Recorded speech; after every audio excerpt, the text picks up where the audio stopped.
Welcome back to Road America, the Road Race Showcase, the Playboy Mazda MX-5 Cup with Elliott Forbes Robinson. I'm Rick Benjamin.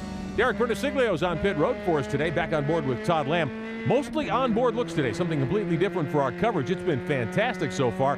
Mark Miller and Todd Lamb, the two championship leaders. Elliott, this has been a great battle all day. And here's Lamb to the outside. You can see that Lamb was a little bit further back that time, and by doing that, he got a little bit of a run at Mark instead of running the same speed. Got by. It's actually going to pull his teammate Stan Wilson with him, and these guys are working together to get back, and Mark's going to get shuffled back a little here. Down into turn one again, this very high-speed right-hander at the end of a very long front straightaway. Yeah. Wilson using the rumble strips there. Yeah, those rumble strips actually upset the car a little bit, but you have to use them to carry all the speed up there. Derek Bertosiglio on pit road for us today, and Lionel Kent having to make a pit stop unscheduled. Let's check in with Derek. Guys, it's a left rear flat tire here on pit road for the number 13 of Lionel Kent. Tough break for Lionel Kent, running very strong out there. He's 8th in points. He's got 5 top 10s this year, but this left rear flat tire is really going to slow him down. The crew has put the car up in the air. They're going to change that left rear tire and get Lionel Kent back out there as fast as they can. But you lose so much track position, Elliott. It does, because, you know, these cars aren't set up to do really fast pit stops. You can see they don't have the nuts glued to the wheel or anything. They're not ready for that, so it does lose a lot of time. And it looks like he was hit or got into somebody that caused that problem.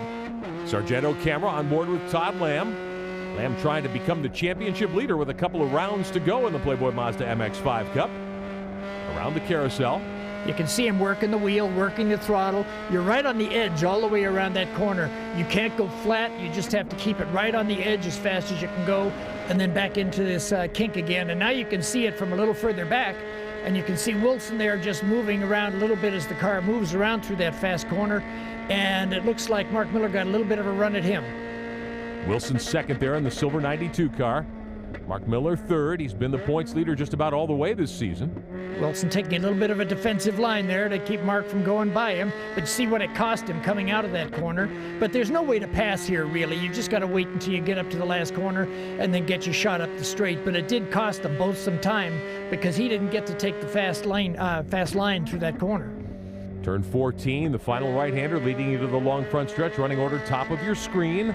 Keep track of where your favorite driver runs today in the Playboy Mazda MX-5 Cup at Road America at Elkhard Lake, Wisconsin. Up the hill, under the bridge, past the start-finish line, put another lap on the board here today. And, you know, these guys are running, oh boy, there's a close draft right there. When you're running at a place like this in these cars, you don't always have the optimum gear either, because in these cars you're not allowed to change every gear and get it right for the corners. You've got to run what came in the car. Chase cam on board telemetry here as we ride with the fourth place machine of Zach Ply. Out of turn number one here, signaling to the cars lined up behind him. Meantime, let's get more from pit road. Derek with an update for us. Okay, guys, this is the culprit right here for Lionel Kent's flat. And if you can see, I've got these gloves on because this tire is hot right now. Somebody got into Lionel Kent. You can see all the damage on the outside of this wheel. But if I turn the wheel around, when he got hit, it pushed the fender into the tire. And this is a prime example of a tire rub. The sheet metal got into this tire. It started to tear it up, and that's what caused the flat. He's actually lucky he didn't get into an accident someplace when that went down, because it probably went down really quickly on him. Amazing that he was able to get that car to pit road. On board here, the Sargento camera, Dennis Trebing, first timer. Now, he's a graduate of the Skip Barber National Series in the Mazda ladder system. Youngster out of Cape Coral, Florida, driving the 19 car. He's been hanging around 7th, 8th, 9th all day, trying to work his way to the front, working his way around the carousel. Great crowd on hand, always fun to come to Road America. Back with more of the Playboy Mazda MX-5 Cup.